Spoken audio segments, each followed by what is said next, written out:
ne gibi sorunların oluyor? Doğuyor hayvan, hemen ishal mi oluyor? Evet. Mutlaka her buzağınız ishal oluyor. Yani ishalin bir rengi var mı? Bir kokusu var mı size göre? Nasıl bir dış rengi var? O zaman bu ishalle ilgili bir açıklama yapayım. Hem sizi bilgilendiririm.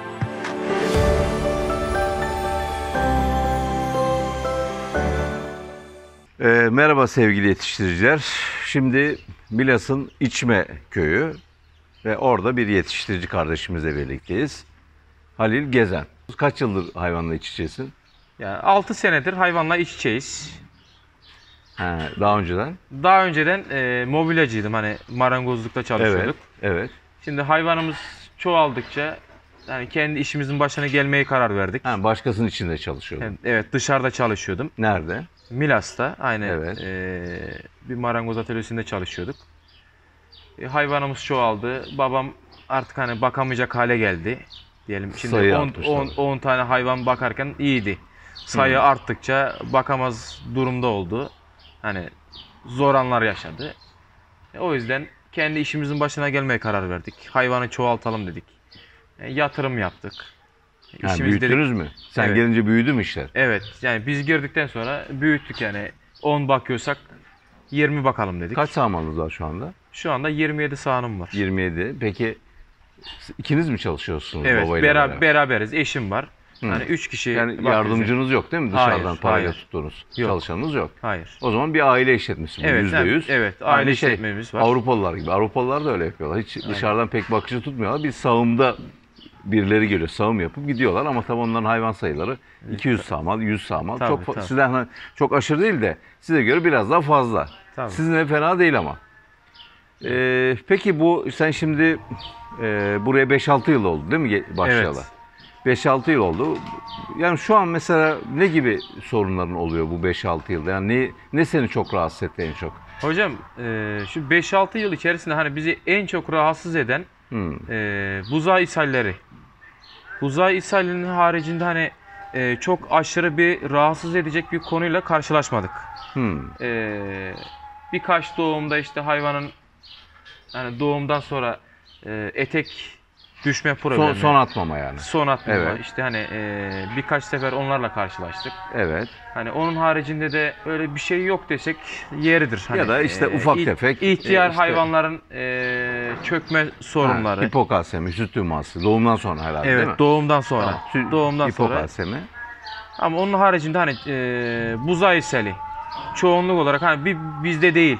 Hani çoğu işletmede aynı sorun. Peki bu buzağı ishallerini biraz açabilir misin? Ne zaman mesela doğuyor hayvan hemen ishal mi oluyor? Yani doğumdan 3-5 gün sonra, bir hafta sonra oluyor. Hani ortalama buzağının bir ishal bulma dönemi bu. Yani 3 günle 5 gün arasında Aslında buluyor. Mutlaka her buzağınız ishal oluyor mu? Yani her buzağı da başımıza gelmiyor. Hani sonuçta biz bunu şimdi doğumdan sonra ilk 8 saat içerisinde aşısını yapıyoruz. Septisömüserum o. Aşı dediğimiz o. Herhalde o. Yani bilmiyorum. normal iğneyle aşısı var artık, hani onu yapıyoruz. Tamam.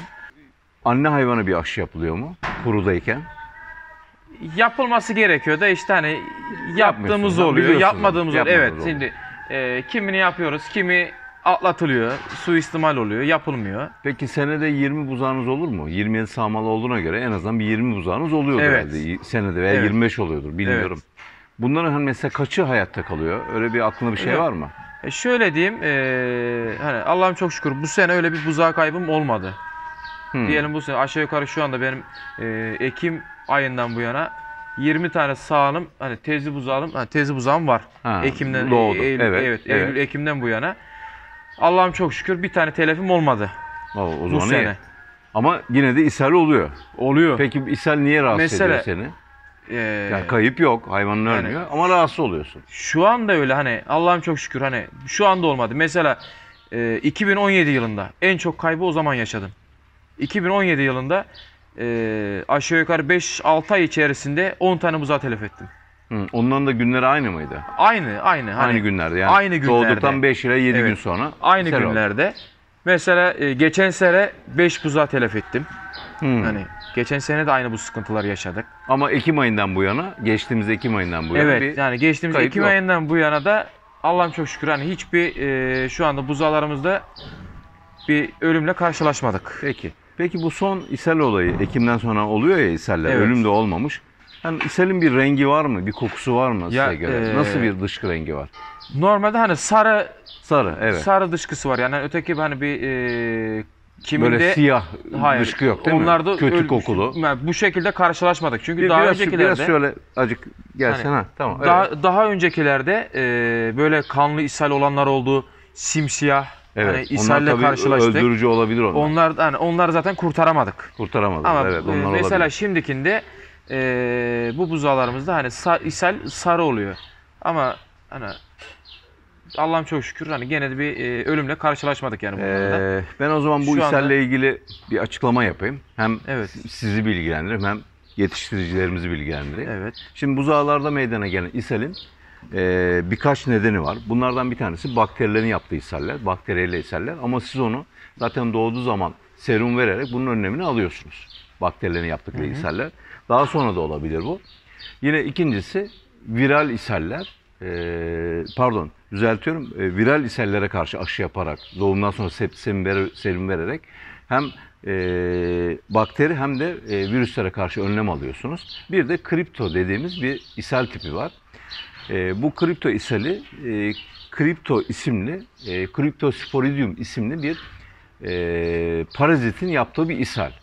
Bunu parazit yol açıyor ve doğumdan sonra kaliteli ağız sütü alamayan ya da bir şekilde bağışıklık sistemi zayıf olan buzağlarda bu devreye giriyor. Bu ishalden buzağının kolay kolay kaçma şansı yok. Çünkü bu parazit 8-9 ay belki daha fazla ishal yapılan yerde yaşayabiliyor. Çok iyi temizlik yapmak lazım. Eğer bu temizlik hani köy ortamında veya çiftlik ortamında kolay değil bu temizlikler. Yani gözün görüyor, görmüyor neyse. Evet. Böyle bir ishal gibi duruyor. Bunu nereden anlıyoruz? Çünkü sarı renkli dedin. Evet. Çok kötü kokudan bahsetmedin. Yok hani herhangi Bir de öyle ölümden bahsetmedin. Genellikle kripto ishalinde ölüm eğer buzağa çok düşkün değilse olmayabiliyor ama uzun süre devam ettiği için buzağa bir deri bir kemik kalıyor ve sonradan toparlayabiliyorsa toparlayabiliyor ama toparlayabiliyor ama bu da özellikle dişi buzağlarda yeni anne olduklarında süt veriminin düşük olmasına neden oluyor. Geçmişte ishal yapan buzağlar, ishal olup uzun süre ishalli giden buzağlarda kripto ishalinin tedavisi yok. Yardımcı ilaçlar var. Bunu veteriner hekiminizle görüşebilirsiniz. Ancak şunu yapabiliriz. Su kaybı çok oluyor tabii. İshal 2 günden fazla devam ettiği zaman, gözlerde çökme meydana Evet. geldiği zaman ki görüyorsunuzdur gözlerin çöktüğünü. Sizin alabileceğiniz en önemli önlem ne antibiyotik yapmak ne herhangi bir ilaç yapmak. Onun su kaybını içerisine elektrolit maddeler girerek, katarak mutlaka karşılamak. Bununla ilgili de size şöyle basit bir yöntem anlatayım. Mesela kendiniz de yapabilirsiniz, satın da alabilirsiniz elektrolit tozları. Elektrolit toz diye satılıyor bu. Mesela 1 litre suya 1 çay kaşığı tuz, 1 tatlı kaşığı sodyum bikarbonat yani bildiğimiz evde kullanılan karbonat. Evet. Yine 1 tatlı kaşığı şeker veya bir yarım tatlı kaşığı şeker olabilir. 1 litre suya bu olacak. Suyun tabii kaynayıp soğutulmuş su olması bizim tercihimiz. Hani onda da mikrop olmasın diye. Daha sonra bunu bir öğün süt yerine.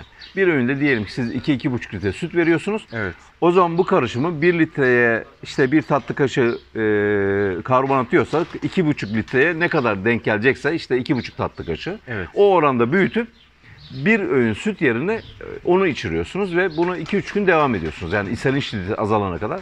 Böylece su kaybını önüne büyük ölçüde geçiyorsunuz ve buzağınız daha konforlu bir yaşam sürüyor. Böyle önlem alabilirsiniz. Bir de bir buzağı ishali daha var. O da buzağı sütten kesildikten sonra ki ben görmedim şu an baktım sütten kesilmiş buzağlarınıza.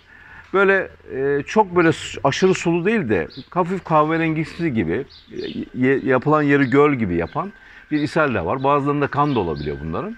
Bir de nedir o? Bir parazit daha var.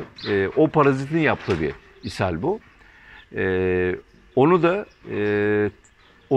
o parazitte yine buzağda birkaç ay ishalli olmasına neden oluyor. Hatta 6-7 aylık olana kadar buzağı sürekli ishal bir gün düzeliyor, bir gün iyi oluyor.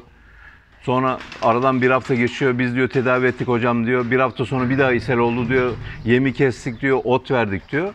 Fakat bir türlü düzelmedi diyor. Bir de öyle bir ishal çeşitimiz var. O da yine